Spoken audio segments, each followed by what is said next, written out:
Hello mga kol, welcome back na naman dito sa ating YouTube channel. Meron tayong ipakita ngayon na DA17V 4x4 automatic transmission RO6A engine VVT. Ito yung mga makina na latest, tapos tipid sa gas consumption. So titingnan natin yung unit natin, then tapusin natin yung video para malaman natin kung magkano ang ganitong setup. So check natin mga kol. Yan. So kita natin dito, yung kulay ng ating unit is Nardo blue and black combination mga kol. Ayan, so makita natin dito, nilagyan natin ng chrome hood. Ayan, meron siyang logo na Suzuki. Ito yung headlight original ng ating DE17V. H4 halogen, T10 yung ating bulb, din yung ating signal light. Then dito makita natin yung ating fog lamp.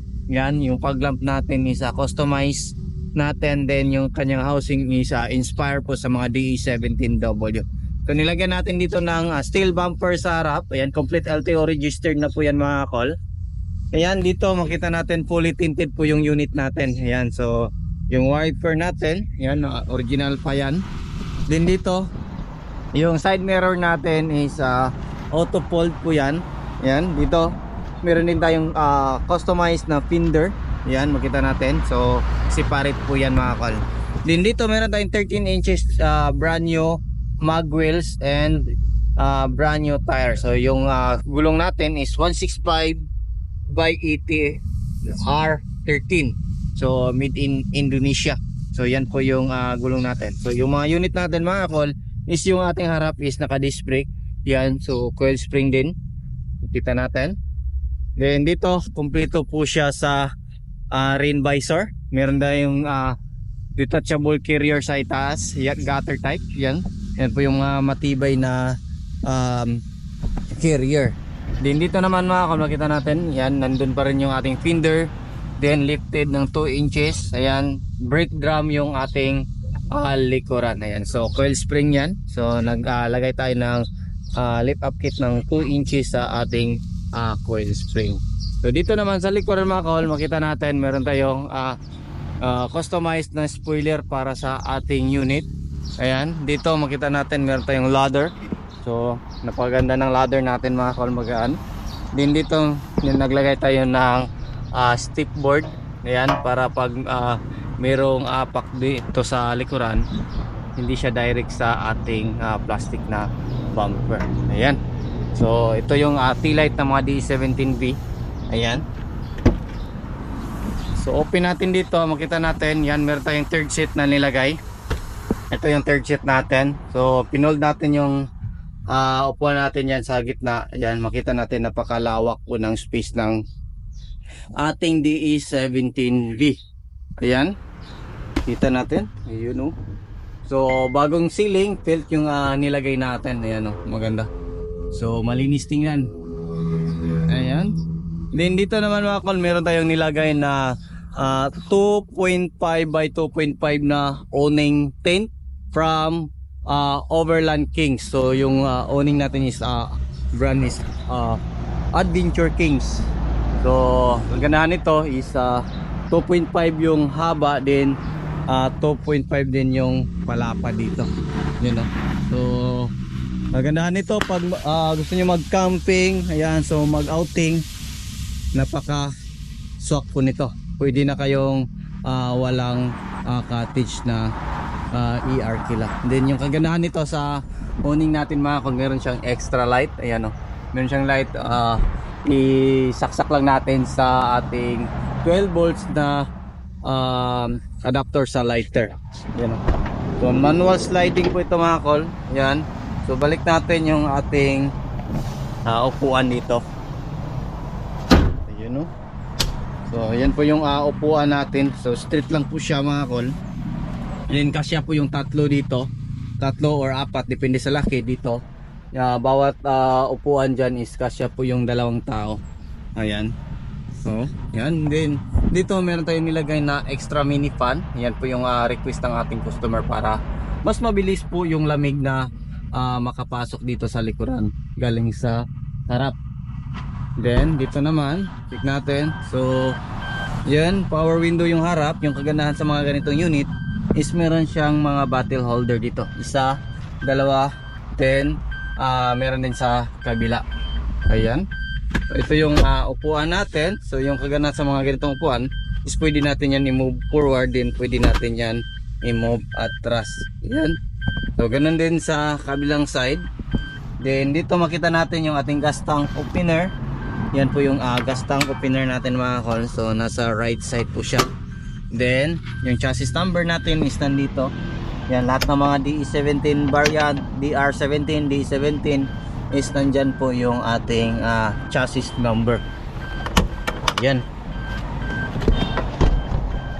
Then dito naman is nandito yung ating throttle body. Ayan, ito yung throttle body natin. Yung throttle body natin mga kol is fully electronic na po yan.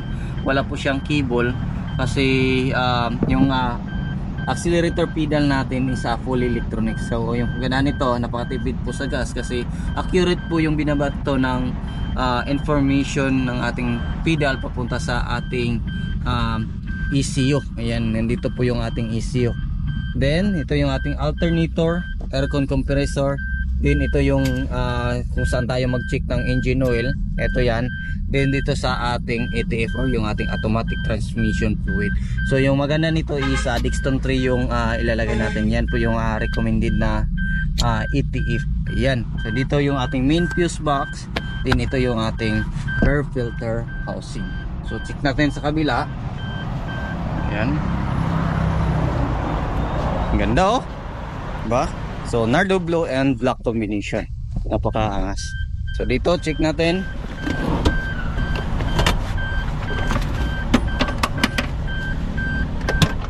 Ayan. Yan po yung makina natin. So dito makita natin kung yung ating kung saan tayo mag-refill ng engine oil. So yung maganda nito is 10W40 or 5W40 na engine oil. So dito naman makita natin yung ating PCV valve. Dito makita natin yung ating spark plug at saka ignition coil. Yan, ito naman yung ating common rail sa ating unit. Then ito yung injector natin, isa, dalawa, tatlo. So yan, oxygen sensor ito sa dalawa. Then yung ating temperature sender is nandito. Ayan o, ito yun. Then dito naman yung ating camshaft sensor. So dito naman yung ating VVT solenoid. Ayan. So makita natin, napakaganda pa ng kanyang makina.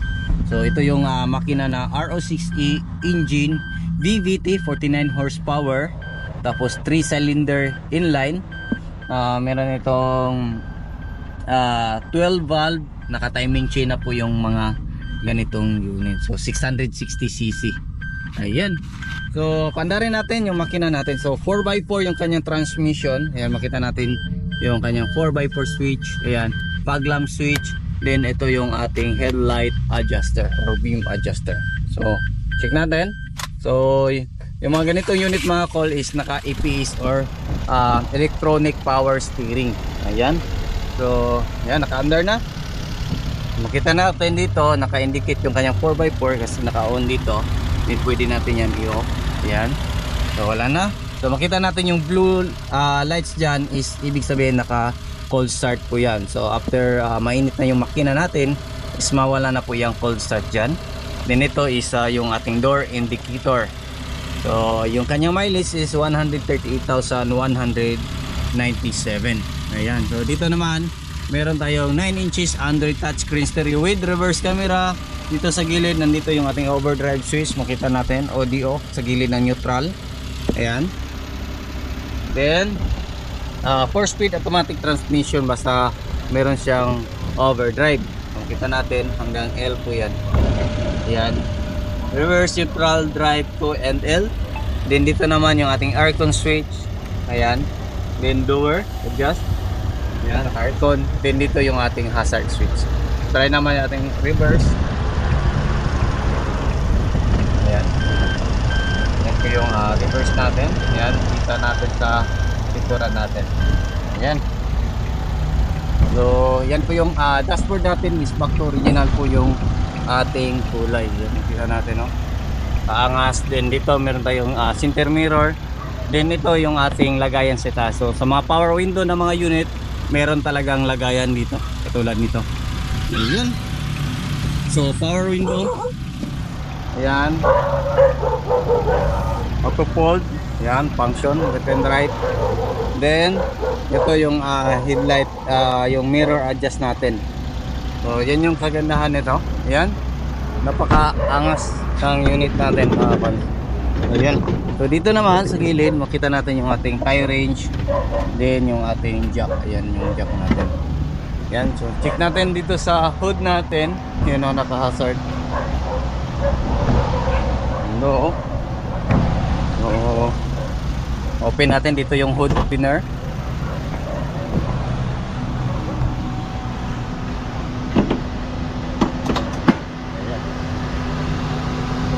So stick nya.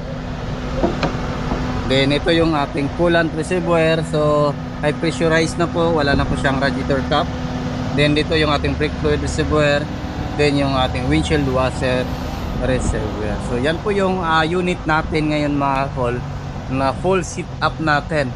So itong unit na to is umabot po ito ng 415. Depende na rin sa kuha natin sa supplier. So yung basic setup nito nasa 300 to 310 depende sa kuha natin. So yung presyo is umabot siya na 415 kasama yung awning tint natin, kasama yung pag-upgrade sa ating mga gulong, lift up, then yung mga front bumper din accessories na nilagay. So yan po yung unit natin ngayon. So sa gusto mag-order, contact lang sa ating contact number na 0917-8252-412 or sa ating smart number na 0920-3394-607. Then pwede nyo kaming i-PM sa aming Facebook account, Dodong Laagan Surplus. Kung hindi pa po kayo nakapag-follow sa ating Facebook page, Surplus TV page. So yan lang muna yung aming mga vlog sa ngayon mga kol. Maraming salamat po sa inyong patuloy na pagsubaybay. Sa bago lang sa ating channel, don't forget to like, share, and subscribe. Then click na rin yung notification bell para updated kayo sa ating mga next video uploads. Ingat po mga kol, and bye bye. God bless po sa ating lahat.